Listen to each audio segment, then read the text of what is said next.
Donc, je vous présente M. Limani.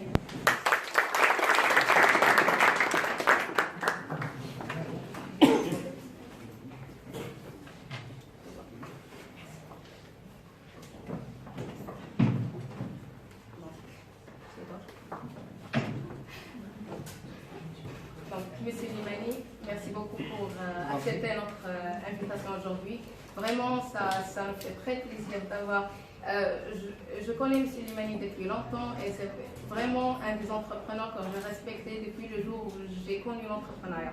Donc pour moi, c'est vraiment un très grand plaisir de l'avoir comme invité. M. Limani, ici, on peut connaître M. Limani avant M. Limani l'entrepreneur. Votre éducation, votre enfance, qu'est-ce que vous pouvez nous dire? D'abord, je vous remercie pour cette invitation, sachant que en venant ici, je ne savais pas que j'allais rencontrer toutes ces gracieuses figures des deux temps. J'ai eu la nostalgie en retrouvant Abdelrahim, en retrouvant Leïla, en retrouvant des gens que je n'ai pas vus, j'ai perdu de vue pour des circonstances de la vie. Ce sont des gens, c'est la clique qui m'a gardé Abdelrahim tout à l'heure, la clique d'antan. Et j'ai été aussi émerveillé par Silhati aussi, qui n'est pas si vieux que ça, qui est jeune, Silhati. J'ai été aussi émerveillé de voir ces jeunes, des jeunes hommes et des jeunes dames qui sont ambitieux et ambitieuses et qui sont là pour prendre la relève entrepreneuriale.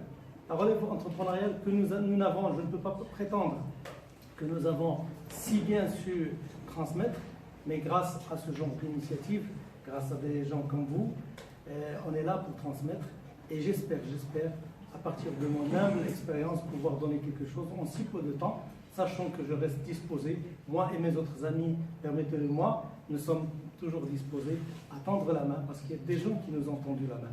Et c'est là où je fais la passerelle pour votre question. Et je cite avec beaucoup de fierté la première école dans laquelle j'ai appris deux notions comptables, la notion de capital et la notion de bénéfice. Cette école n'avait pas de mur, il n'y avait pas de professeur. Cette école date depuis très très longtemps, un certain nombre d'années, assez nombreuses pour que je les compte plus. Et je me rappelle avoir eu 10, 12 ans, 13 ans, où dans certains quartiers, et dans le quartier dans lequel j'évoluais, on avait l'habitude, une fois les vacances d'été venues, d'ouvrir de petites échoppes, c'est-à-dire de petites tables, et c'est là où j'ai appris la notion de capital. Aussi peu soit-il, mais il y avait cette notion de capital. On avait ce capital, et Dieu sait comment on pouvait l'avoir, à travers les petits dons des membres de la famille. Et on allait à l'ancienne Médina pour acheter, pour nous approvisionner, pour acheter des bonbons, pour acheter un certain nombre de choses qu'on pouvait revendre avec une valeur ajoutée et compter le petit bénéfice qu'on faisait. Donc c'était la première école, je dirais, entrepreneuriale. Par la suite, l'idée a mûri et au fur et à mesure des études, j'ai eu un baccalauréat scientifique. J'ai été orienté au départ, je me suis inscrit comme le commun des mortels à l'université, à la faculté des sciences, pour faire une carrière, une continuité, un prolongement à ce que j'ai fait comme études. Et je me suis rendu compte, avant le premier trimestre d'études, que je n'étais pas du tout fait pour ça. J'étais fait pour autre chose. Et donc j'ai quitté, et sur le coup, je ne pouvais pas me réinscrire sur le coup dans une autre faculté. Et j'ai trouvé à l'époque une porte ouverte, qui est l'école supérieure de commerce, dans laquelle j'avais fait ma première inscription, pour faire un premier diplôme, qui est un bac+4 en administration commerciale. Au fur et à mesure, la première année, j'ai vécu, je crois que c'était dans les années 89, 88, je crois, si ma mémoire est bonne, j'ai vécu une expérience agréable.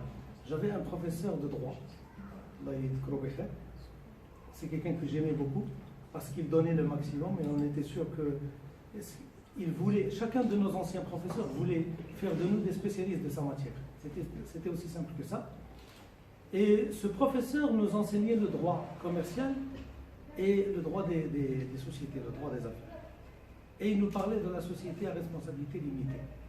Et il m'avait tellement donné envie d'en créer une. je n'avais pas de bagage. Je ne peux pas prétendre avoir le bagage nécessaire à l'époque pour créer une société. Et je n'avais pas non plus de sous. D'accord? C'est pour ça que je dis toujours que l'argent, c'est en dernier lieu. Une affaire commence, un business commence d'abord par un rêve, commence d'abord par quelque chose qu'on peut imaginer, qu'on peut voir dans son imagination. Et un rêve, on le transforme en idée vendable, en idée d'investissement. Et c'est cette idée d'investissement qui peut nous donner un business plan. C'est ce business plan qui peut nous dire combien nous avons besoin de ressources, pas toujours uniquement en termes d'argent, mais nous avons besoin de combien de ressources pour réaliser notre rêve. Et bien j'ai essayé de faire autant que je peux, mais arrivé au niveau de Binga, Flux, je n'avais pas d'argent. Alors j'ai décidé de lancer, à l'instar de la bourse des valeurs de Casablanca, de lancer une petite opération de collecte de fonds.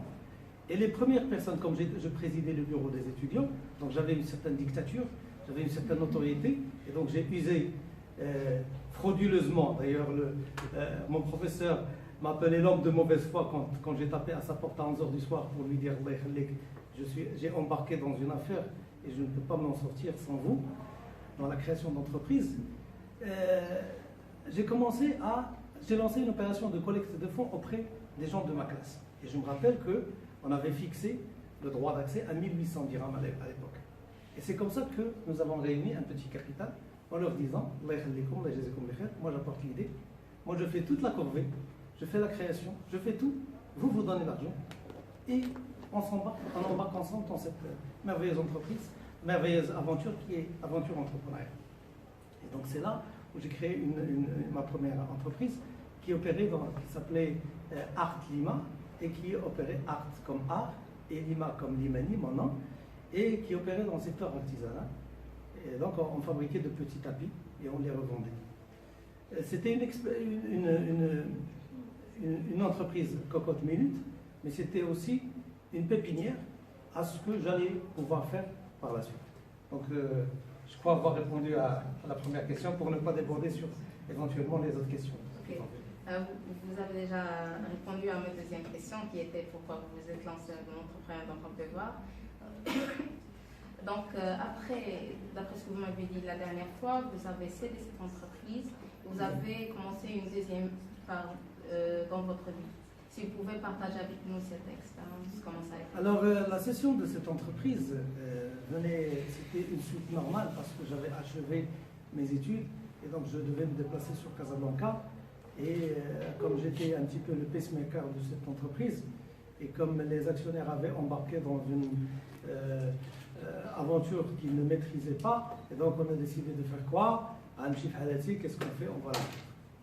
Et on a commencé à taper à toutes les portes, et en fin de compte, nous avons trouvé quelqu'un qui faisait partie de l'équipe, et qui avait avec son père, et nous avons vendu l'entreprise avec une petite plus-value. J'avais terminé mes études, j'avais commencé dans un secteur, moi j'aimais beaucoup le secteur des services, donc j'avais pu décrocher un premier poste dans une compagnie d'assurance en tant que cadre commercial.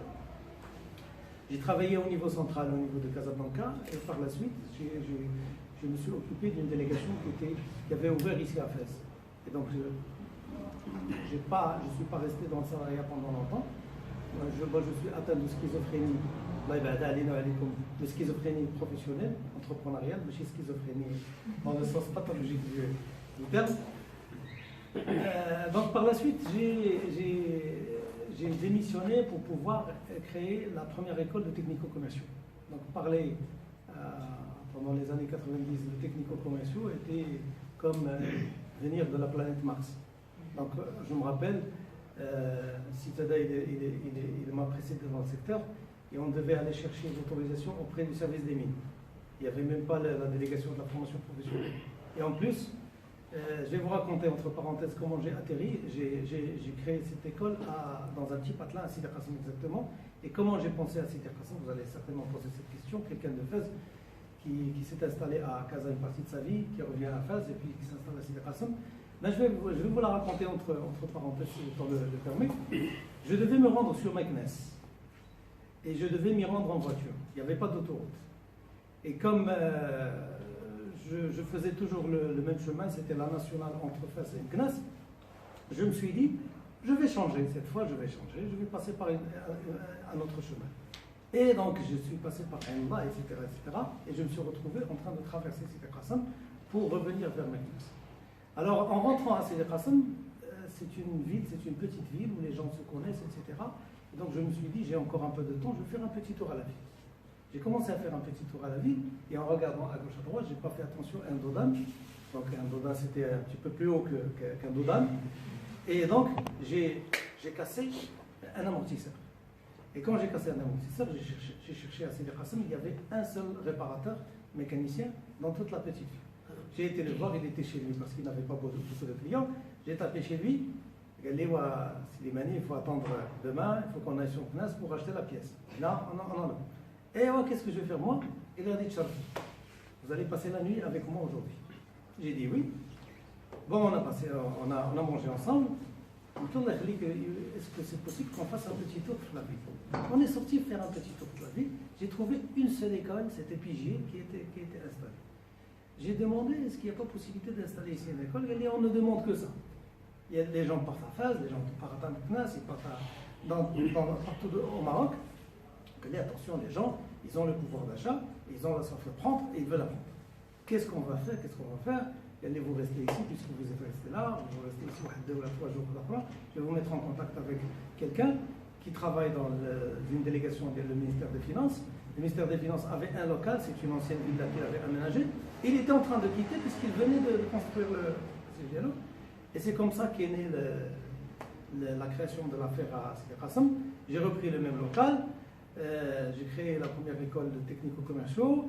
En attendant que ça soit lancé, en attendant que ça marche pour couvrir un petit peu les frais, je me suis mis d'accord avec quelqu'un qui était installé sur Canitra et qui vendait le matériel informatique. Donc on avait créé une antenne provisoire, on a commencé à commercialiser le matériel informatique et les accessoires. À l'époque, c'était à la mode. Et par la suite, on a créé la première école qui s'appelle Epicom. C'est une école qui est spécialisée dans la formation de technico-commerciaux. Une école qui faisait partie de la formation professionnelle, donc c'était des niveaux Bac plus 2, Bac plus 2, des niveaux qualification, etc. C'est une école qui a fonctionné, dans laquelle moi j'ai travaillé pendant 3 ans, et j'ai cédé par la suite parce que, entre-temps, j'ai passé un stage au niveau de Casablanca et j'ai préparé l'examen professionnel de l'intermédiation d'assurance. C'était un petit peu difficile à l'époque, maintenant ça s'est banalisé, on en parlait tout à l'heure. À l'époque c'était un petit peu difficile puisque depuis 84 jusqu'à 97, ils n'avaient pas organisé l'examen professionnel. Et donc, quand j'ai entendu parler de lancement de l'examen professionnel, j'ai encore laissé mon école entre les mains d'autres personnes et j'ai passé une année et quelques de stage au niveau de Casablanca pour passer l'examen, alhamdoulilah, avec brio, et pour me réinstaller encore une fois en tant qu'assureur ici à Fès. Ce que j'ai oublié de dire, c'est qu'entre-temps, je me suis inscrit dans un parcours en psychologie, puisque je me suis rendu compte aussi que j'avais un penchant pour la psychologie, et j'ai préparé, en fin de compte, un bac plus 6 en psychologie comportementale, et que j'ai couplé récemment, avec un diplôme en hypnothérapie. L'hypnothérapie, c'est l'utilisation de l'hypnose médicale, mais chez l'hypnose de scène, chez dormez, je le veux. Non, c'est l'hypnose médicale, c'est à des fins médicales.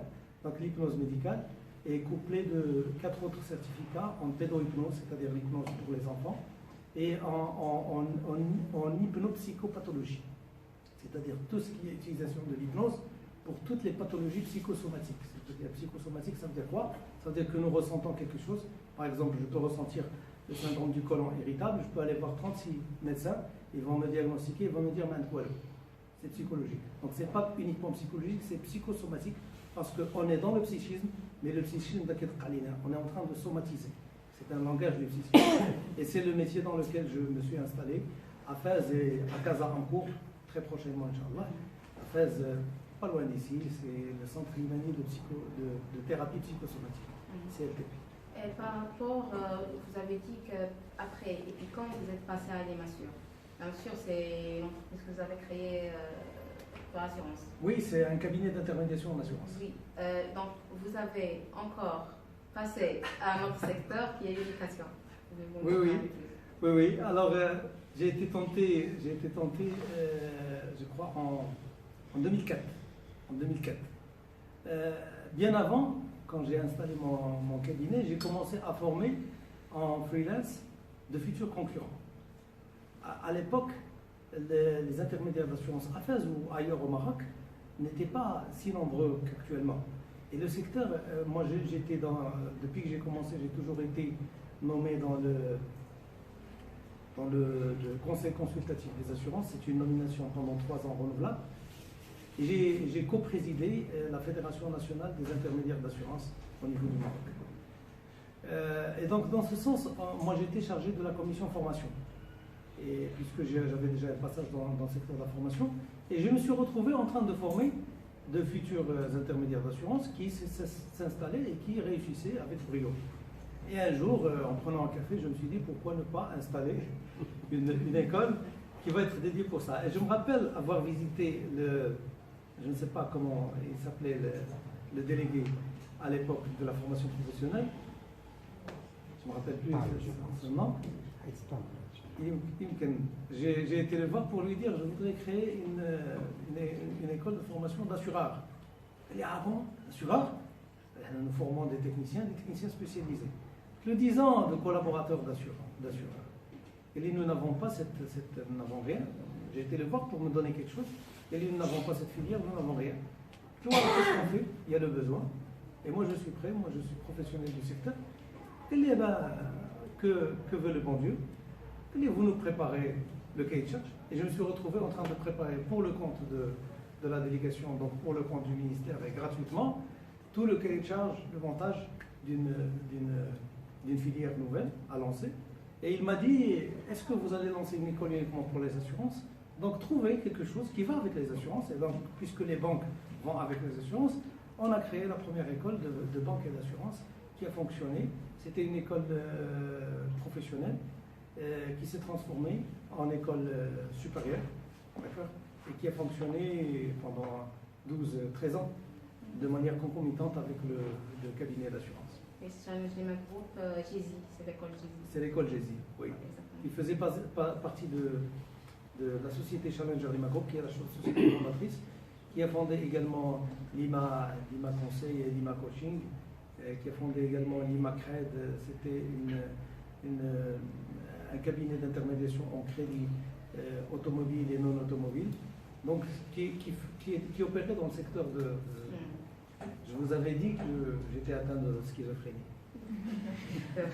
Donc maintenant, comme vous m'avez dit, vous avez encore changé et vous faites ce que vous voulez toujours faire. Oui, ce que j'ai toujours rêvé de faire. Ouais. J'ai toujours rêvé d'être dans la relation d'aide et plus précisément dans tout ce qui est psychologique. Et donc j'ai décidé, retraite oblige, j'ai décidé de prendre ma retraite dans ce métier. L'étape suivante? Oui. Maintenant, vous faites ce que vous aimez. Est-ce que vous allez toujours faire la même chose ou vous avez d'autres objectifs? Je ne vous le garantis pas. Okay. Et par rapport à votre cabinet, est-ce que vous avez un objectif? Plutôt, est-ce que vous voulez l'agrandir? Oui. Alors, je vais vous en parler en avant-première. Parce que je n'ai même pas encore parlé à ma confidente, ma première confidente, qui est mon épouse, et qui fait ce parcours de schizophrénie professionnelle avec moi, tant bien que mal. Mais je vais vous en parler quand même. J'ai l'ambition de créer un lieu, ce que j'ai appelé le lieu de refuge, parce que nous évoluons dans une société où il y a de plus en plus de stress. Le stress en lui-même, ça doit être notre ami, ça doit être notre guide, ça doit être notre signal d'alarme. Mais quand ça devient notre maladie, là, il faut se poser des questions. Nous vivons vraiment dans une ère où la maladie du stress fait beaucoup de dégâts. Vous savez que le stress, il est à l'origine de certaines maladies chroniques, comme le cancer, par exemple, la tumeur cancérigène. D'accord? Et donc, je me suis dit que, à la fin de ma vie, créer un lieu où je peux déstresser et qui peut fonctionner pas uniquement au niveau national, mais qui peut fonctionner à l'international, un lieu de refuge. Le lieu de refuge, comment je le vois, comment je le perçois, c'est un lieu où on peut se rendre, on peut faire des stages, on peut joindre l'utile à l'agréable, d'accord? C'est à l'image d'un château, d'un domaine, etc., dans lequel on peut passer du temps en se formant, en se développant professionnellement parlant, et au niveau du business coaching, et en passant du bon temps, et en évoluant sur le plan de sa propre personne. Donc c'est ça l'ambition que je voudrais donner. Peut-être ça peut rester dans le stade de rêve, comme ça peut voir le jour un jour, mais c'est l'ambition que j'ai dans l'étape suivante par rapport au cabinet que je viens de créer. Je veux bien être parmi les premiers bénéficiaires. Monsieur Limani, je vais vous donner quelques mots et si vous pouvez me dire ce que ça signifie pour vous en quelques mots. Porteur de projet. Un porteur de projet n'est pas nécessairement quelqu'un qui a beaucoup d'argent, ou quelqu'un qui est issu d'une grande famille, ou quelqu'un qui a un compte bancaire bien garni. Parce que quelqu'un qui a beaucoup d'argent n'a pas a priori besoin d'être porteur de projet. Mais le porteur de projet, c'est un créateur de valeur ajoutée.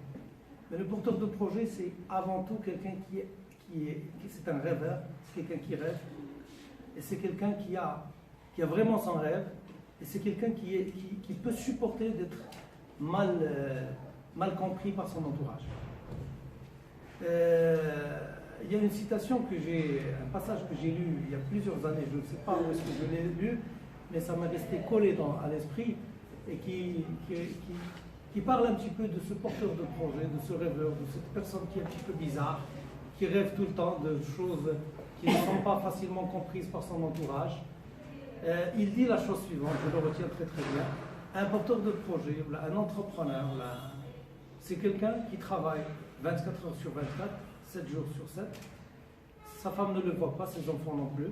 Je ne vous dis pas ça pour vous faire peur, mais pour vous encourager. Il n'a jamais de vacances. Et quand très tard, il rentre chez lui le soir, son chien le mord parce qu'il ne l'a pas reconnu. Donc c'est ça le challenge, je crois. Le challenge, c'est de croire en ses idées.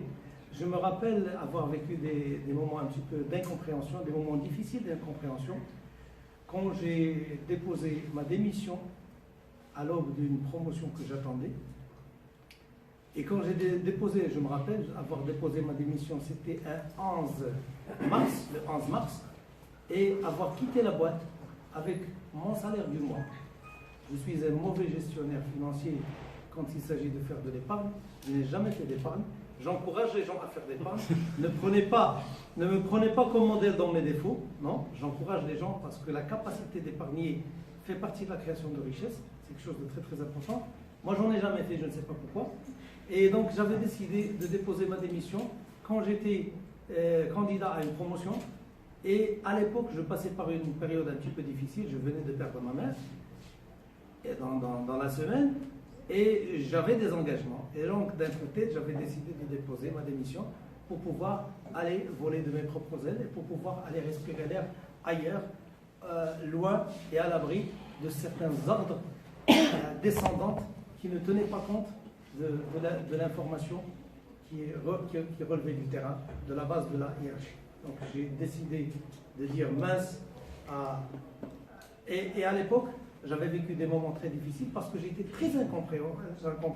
D'ailleurs, mon cercle intime d'amis et de collègues et de gens de la famille, ils m'avaient complètement boudé. J'étais sur le point de m'engager dans des fiançailles. Et donc, quelqu'un, et je leur donne raison, quelqu'un qui passe par des situations difficiles, qui n'a pas d'épargne, qui se prépare à s'engager dans des fiançailles et qui va bénéficier, qui attend une promotion et qui vient démissionner, est-ce que c'est quelqu'un qu'on ne pourrait pas qualifier de fou? Moi, je vous l'accorde, c'est un fou. Eh bien, le chef d'entreprise, l'entrepreneur est un fou. C'est ça. Ok, le premier mot, le deuxième mot, c'est le challenge. Alors le challenge, je crois que déjà la naissance c'est un challenge. Quand on vient dans cette vie, c'est déjà un challenge. Donc nous challengeons pourquoi? Nous challengeons pour survivre. Parce que nous allons vivre à une date, à terme échu. Nous ne vivons pas éternellement. Et donc cette vie qui est à terme échu mérite qu'on fasse tout ce qu'on a envie de faire dans cette vie, bien sûr dans le cadre de la légalité, dans le cadre de tout ce qui est ici. Et parmi ces choses qu'on a envie de faire, si vraiment on a envie de se lancer pour son propre compte et de vivre la belle aventure entrepreneuriale, eh ben, je crois qu'une vie mérite de vivre cette aventure et de relever ce challenge au moins une fois dans sa vie. Bien sûr, il y a des passages de déception, parce que, je vais vous le dire en arabe, التجربة إذا قلبنا عليها في الديكسيونير التجربة شنو كنلقاوها شنو هي عدد من الأخطاء ارتكبها الإنسان وتعلم منها. Et donc, l'expérience, on ne peut pas dire qu'on a une expérience si on n'a pas trébuché quelque part, si on n'est pas passé par des périodes de déception. Et c'est ça le véritable challenge. Empathie. Empathie. Pour l'entrepreneur. Oui, empathie pour l'entrepreneur. J'ai beaucoup d'empathie pour l'entrepreneur. À telle enseigne que parfois, en me lançant, quand je faisais du business coaching, j'en fais toujours, j'oublie que je suis devant un client et j'oublie que je travaille au chronomètre. Et donc, il m'arrive de passer des heures et des heures, il m'arrive d'être appelé au téléphone, il m'arrive d'appeler l'autre au téléphone, il m'arrive d'aller le voir, etc. J'ai vraiment beaucoup d'empathie, je ne peux pas m'empêcher de ne pas avoir beaucoup d'empathie à l'égard de l'entrepreneur.